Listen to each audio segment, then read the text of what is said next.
একটি পেয়ারা গাছে একসাথে অনেকগুলি কাঁচা ও পাকা পেয়ারা ঝুলে রয়েছে।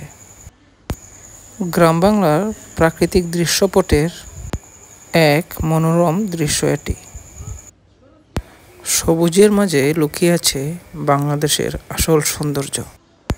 গাছ ভরা কাঁচা পাকা পেয়ারা, গ্রামের সেই চিরচেনা দৃশ্য যা ছুঁয়ে যায় মনকে।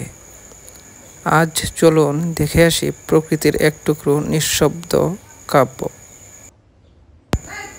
এই যে দেখছেন, গাছের ঢালে ঝুলে আছে শত শত কাঁচা পাকা পেয়ারা। কিছু এখনো সবুজ, কিছু আবার ঠিক পাকার অপেক্ষায়। পেয়ারা খাওয়া হাসিমুখ শিশুদের দৃশ্য। এক কামড়েই টের পাওয়া যায় প্রকৃতির যত্ন। কোনো রাসায়নিক নেই, কেবল মাটির গন্ধ আর ভালোবাসা। পেয়ারা গাছের পাকা ফলের মতোই পেকে উঠুক আমাদের ভালোবাসা এই মাটি, এই প্রকৃতি আর এই শিকড়ের প্রতি।